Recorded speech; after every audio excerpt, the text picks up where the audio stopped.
Barbie is probably, I don't know if it's going to be the biggest movie of the summer. There's a lot of big movies coming out right now, but it's doing a fantastic job of marketing as a product. Yeah. Except for literally Kate McKinnon, who's working her hardest to make you not want to see this movie. We will not put you through the roundtable interview that Margot Robbie, Kate McKinnon, and a bunch of other people did. I suffered through that this morning. It was awful. Suffice it to say, it's not good, but... Oh, we just got a super chat from Dave Gazuli. He said, that's the angel I want to meet my Buffy. OMG, so cute.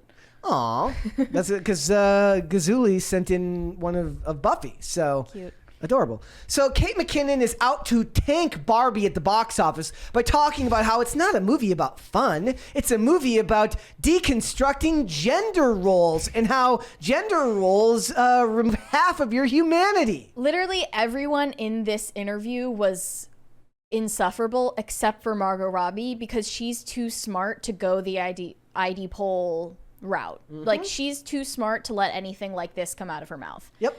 But here's what Kate McKinnon said. She said the script is about how, like, gender roles deny people half their humanity and how, like, we need to just, like, be ourselves. And it's a very powerful message. Sorry. Keep going. What was that? They've got pop-ups here.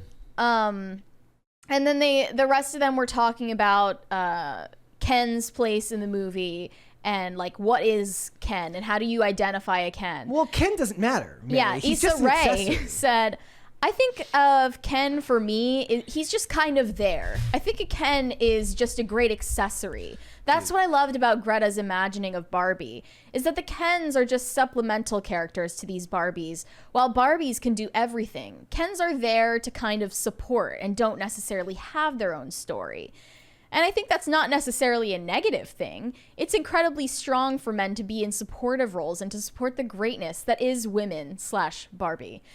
What? You're reading into this so deep, and it's not that deep. Yeah. And Margot Robbie knows that, and Ryan Gosling knows that. He was, like, joking about it. He was like, we're telling Ken's story because, like, Barbie never fucked with Ken. Like, Ken was never cool. Ken was never talked about. And it's just like, they're so desperate to read some social message into it that it doesn't belong there, and it's just supposed to be a fun movie. You know what? I'm fine with this, but if they want to do this, I want to be able to rewind time, and I want Tom Cruise to go on his media blitz for Top Gun Maverick, and he's like, you know what? Jennifer Connelly's just, like, there. She's just an accessory to make me look good as the star of this movie. Like, look, Peach in Mario was not allowed to just be an accessory. Peach had to be her own character. Well, I never saw the Mario movie, which I regret, but people were hand-wringing and posting a bunch about how they were going to girl bossify Peach and make her into like a feminist avatar in the movie, which wasn't necessarily true. And you don't need to read into it that much and, like, cause yourself more trouble than it's worth. But you're not allowed to have these female roles. It is true. Like, why can't the Mario Brothers movie be about Mario? Not allowed to anymore because you're not allowed. First of all, the studios wouldn't greenlight it. The studios would say it needs some type of... Because the princess has to save herself, just like in The Little Mermaid. Like, they changed that story. At least with the Mario movie, they didn't change something that was originally written a different way. But it's tiresome. It's also tiresome to have to go through these tropes and, like... Okay. I've been watching Sons of Anarchy again, right? And I realized recently... Thank you. Thank you. I'm going to explain. What'd you realize? Okay. One second. It's party time. Okay. So I made a post on Twitter the other day. I said, did Katie Sagal ever win an Emmy for her role as Gemma in Sons of Anarchy? If not, she should have. And I realized I was rewatching it, and I was watching season 2, which is a particularly good season. And her character goes through something extremely horrific in that season, and she spends the entire season dealing with it while keeping it from the club. And at the end of the season, you see the group of men in Sons of Anarchy that are part of Sam Crow basically like they have like a power-up scene where like all of them are going to take on members of this white supremacist faction. Okay. And you see them kiss the women they're with goodbye and go do this. And the women who are now under the protection, who are in there as under protection of the club because there have been threats against them, they shepherd the children inside. And what you see there is a fantastic example of great characters that still fall under believable gender traditional gender roles. If the show was made now, well, I guess that's not true because they make Mayans MC now. But nowadays, there would have to be a female member of the club. It wouldn't make any sense, but they would still do it. All of the women in that show, Gemma, like her character, Maggie Siff's character, they both are fantastic, but they play gendered roles that are realistic to women.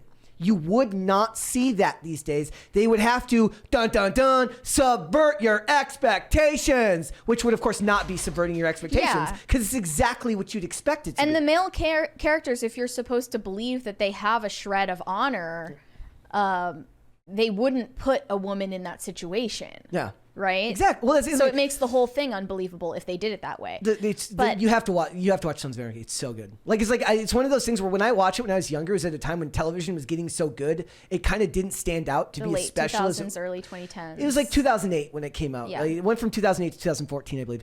I'm rewatching it now, and it's unbelievable how good it is. Like one of the things that's funny about it is they have the ability to layer in tough discussions about race that are like, okay, so all the gangs, because they're generally kind of bad people, call other gangs that are of other races bad names. But then at the same time, like there's a scene where Clay talks about how they're going to basically they're going to like frame the Niners, which is a group of it's a black motorcycle gang. Basically, they're going to frame them for a crime so that the cops will blame them, and they say like, and then the angry black man will get blamed. He goes, "It's the American way." But then he's disgusted by the neo-Nazis in the show, so it's like he can both like be a bad person, acknowledge this, and want something bad to happen to this guy because they're all criminals. But he also finds the neo-Nazis disgusting and stupid because they are. Mm-hmm. It's real, like you would never be able to have that type of nuance in television. It was sort of like how in The Walking Dead, Merle, Daryl's brother, is obviously racist and still cares about race after the apocalypse happens, which would be like incredibly unrealistic. But like Daryl still loves his brother. Yeah. And still mourns his brother's death, or at least so he thought, his brother's death. And rides on his motorcycle, which literally has an SS patch on it. Like, that wouldn't be put on TV today. Yeah. You're right. But I just, why do we have to expect the unexpected? It's just make a Barbie movie fun. I really do think that Margot Robbie understands that, though. Yep. I mean, here's the worst thing that she said in this interview.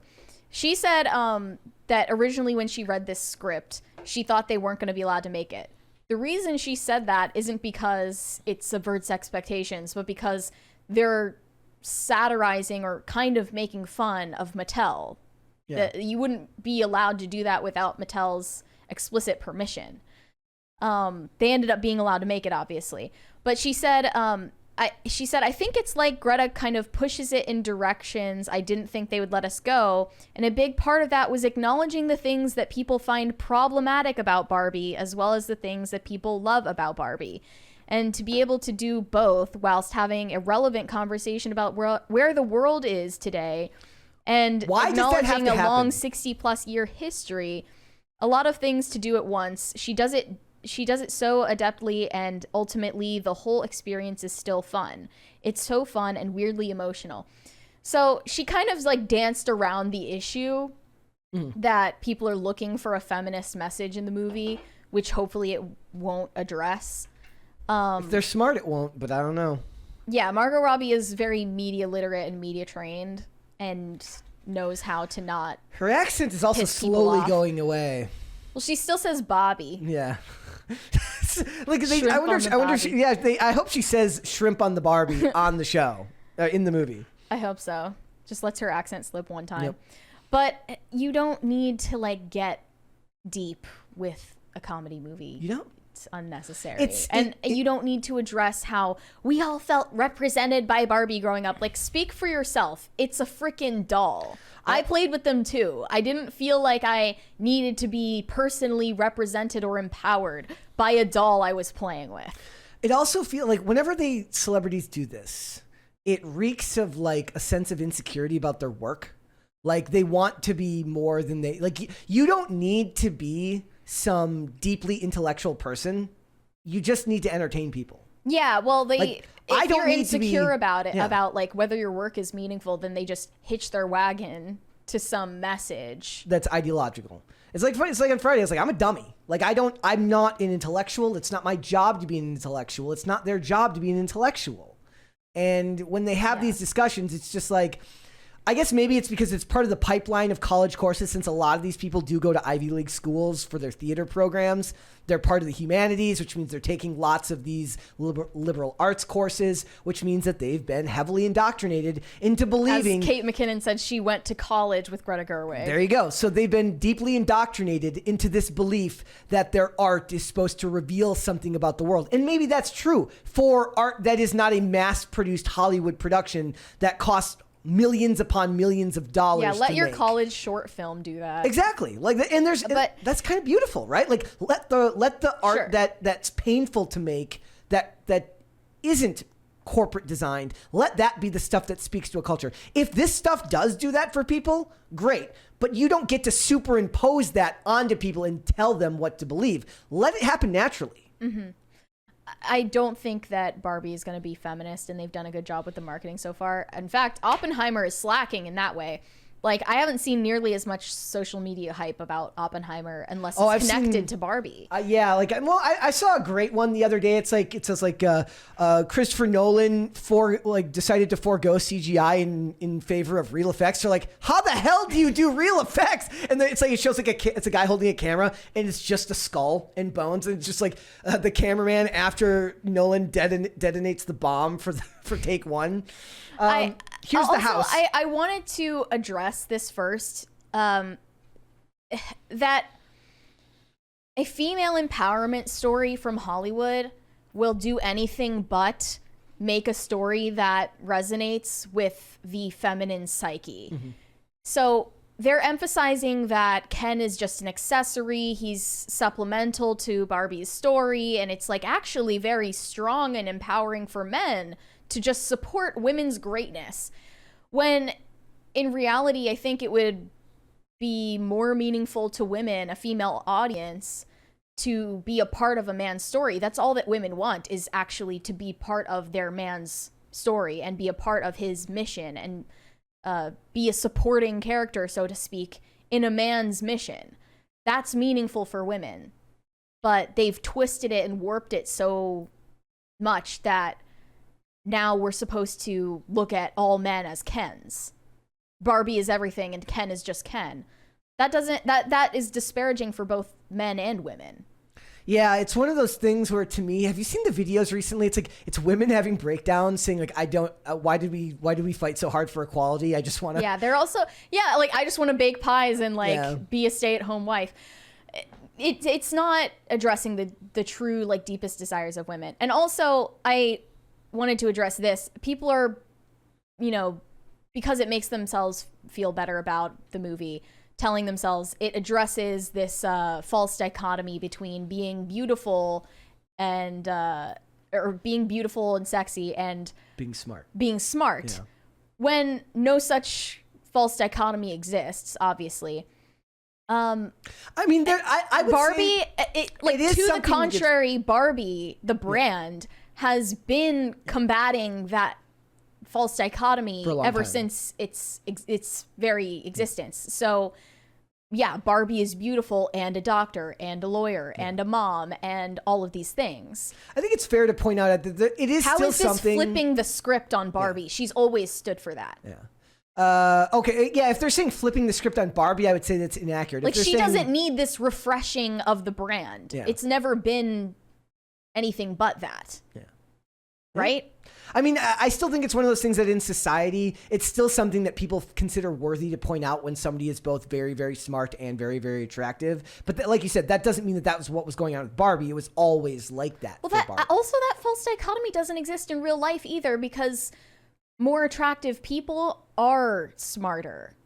Like, I still think with women, it's something that society points out. They say there is a correlation between being attractive and being sociable and being intelligent. I think hot and smart is still something that people point out and they lump them together when it happens. So I do think it's fair enough to point out. Like, people say she's hot and smart. Like, it's something that people point out. Sure, I guess the bimbo stereotype still exists, but it's just like statistically true that the most attractive people are given more trust in society, and it's not necessarily unfair. Yeah. They're the most sociable and athletic and the most intelligent. They're the best at academics. Like, it's not like being beautiful has any correlation with being less intelligent. Maybe it's from all of the old movies, like where the hot girl in school isn't very, or the smart girl in school isn't very hot, and then she gets her glow up halfway through and then looks hot at the prom. And Paris Hilton has always been Hermione in Harry Potter when they finally have her go out to the ball. And then they're like, all they really did was like straighten her hair. And she's like, her hair is not bushy, and she's not carrying around 20 books that give her a hunchback. Mm-hmm. So, glow up. Well, Paris Hilton has always been a refutation of that. Yeah, but she was never somebody that people considered smart till later. Right, but it was because she was so good at playing that character. Yeah. Anyway, what were you saying? I was saying like you wanted to show the Malibu house? Oh yeah, guys. So they're fantastically marketing this movie, ladies and gentlemen. Spotted this thing from 10 miles away flying over Malibu today. Is this a real life Barbie Malibu house? Seems to be pink everything in a water slide, floating Ken letters. Publicity stunt. How much do you have to pay to stay at this Airbnb for so it says it's not even the first time the property has been offered up for Barbie related reasons. Back in 2019, the home was done up in a relatively moderate amounts of pink and listed on Airbnb for its 60th anniversary for $60 a night. I imagine it's a lot more this one. But the best was a meme that somebody released. I had it pulled up here. It says like they showed the big picture of the house. It says Oppenheimer has a fantastic chance to rebut this with their own marketing campaign, and it's like an animation of it like blowing up the Barbie house. Is Oppenheimer going to put up an Airbnb like nuke bunker? They should do that. Here, let's like let's an underground bunker that you can stay in for $60 a night. Look at that. That's sick. I need to see Trisha Paytas stay at this one. There you go. With her daughter, who is literally named Malibu Barbie. Ugh. Did you see that? Who is the Kardashian that's with Travis Scott? Oh, Courtney? They changed Wolf's name to Aire. A-I-R-E. Was that not Kylie? Whoever has... They're all changing their babies' names. I don't It was like 16 months after. I'm pretty sure that was Kylie that changed her son's name, though. Well, they just said they just settled it on the birth certificate. It's Aire now instead of Wolf, which is too bad because it could have been Airwolf, and that would have been way cooler. All right, guys. So, look, Barbie's doing fantastic with their marketing. Kate McKinnon withstanding, I'm just sick of the need to make things deep. It's not that deep. It doesn't need to be deep, nor does it need to be. It is a sign that they're unhappy with their status as entertainers when they feel the need to make it more than it is. Guess what? This show is not intellectual. I am not Lex Friedman, and as much fun as these conversations may be, we're not here to change the world with our entertainment. I just want to give people something fun to watch, and if there is something thought-provoking there, I assure you, if it came from me, it was on accident. It was not on purpose, because I am not a thought leader or an intellectual, and it makes me sad for these people to sit there and be so unhappy with what they're doing that they feel like they need to attach some deeper meaning to their work when just entertaining people is fine. There was an episode of House where they have a daytime soap opera star because House is desperate to save his life because it's his favorite soap, and if the guy dies, he'll never find out who impregnated the twins on the show, right? So the guy's consistently talking about how he's unfulfilled doing his work and basically saying like, look, it's preposterous. Hasn't been a single real moment since I joined the show. And Kuttner's like, look, you're entertaining people. And the guy's like, I need more. And the whole episode's about him being like unsatisfied doing what he does for a living. That's what a lot of it feels like from these actors. They're unsatisfied. Sad. Whatever. Makes me sad. They're just art nerds. Art nerds. Overgrown theater kids that need to lecture everybody. Exactly. Thanks for watching. Listen to full episodes of Pop Culture Crisis on Spotify. Keep up with us on social media and make sure you subscribe and ring that bell so you never miss the show. Bye, guys.